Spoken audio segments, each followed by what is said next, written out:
Hi everyone and welcome back to my channel. In this video, we'll be covering the top 5 tips for summer interns to convert your summer internship into a permanent graduate offer. If you're new here, I'm Love, and on this channel we usually talk about early careers and personal development, and so if that interests you, then please consider subscribing.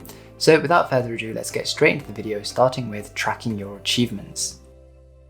Tracking your achievements is really important, and it involves keeping a log of your achievements throughout the internship. So this means that each time you get given a project during the internship or you work on a small task, you should make a note every single time on what the project was or what the task was, who you worked on it with, and what you achieved and how you added value. This is really important because when it comes to the end of the internship and you sit down with your manager and your manager maybe asks you what you've achieved through the internship or what you've contributed to, you can bring out these notes and you won't then struggle to remember exactly what you worked on from week 1 to week 10 of your internship or however long it was. So this is really important, and it helps a lot when it comes to the performance feedback at the end of the year and to show exactly what you've contributed to the team. I actually keep a log of my achievements as well. I'm no longer a summer intern, but it really helps with even permanent employees with their year-end performance appraisals. The next tip is all about networking and the fact that you should network as much as possible. So networking can be thought of as basically making friends at work, and so during the internship, try to meet as many new people as possible by scheduling in coffee chats with them. You schedule half an hour in their diary to learn more about them, the job they do, and maybe even their team and so on. This will help you establish lots of connections at work, in your team, in your wider team, or even other people in your division. And you might be able to get, a lot of different insight into the different teams in the division, different types of career advice and so on. And so this is really useful information when it comes to you securing a permanent job and helping you learn about what team interests you most and what team you might want to work in the future.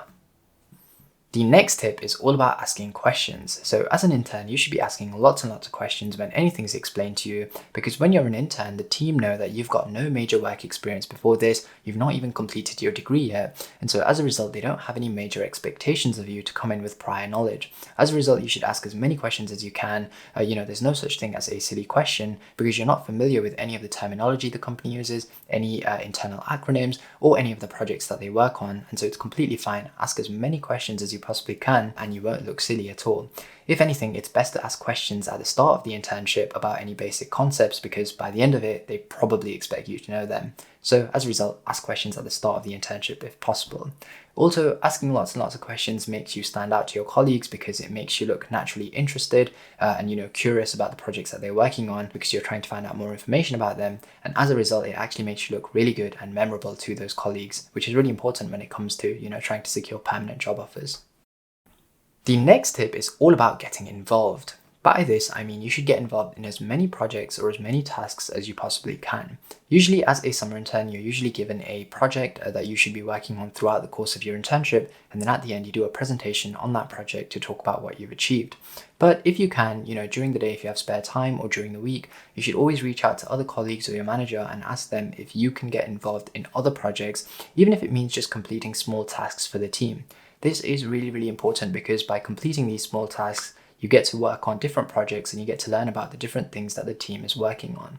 Also, it makes you look really collaborative as you're always offering, any spare capacity that you have to help other people in the team, which again helps a lot when it comes to securing a permanent offer, because they know that you're a good team player, you're always willing to help other people, and that you're really collaborative and willing to learn more about the different projects the team is working on. The fifth and final tip is all about being professional, and this one is the easiest one to follow because it just involves doing the basics right.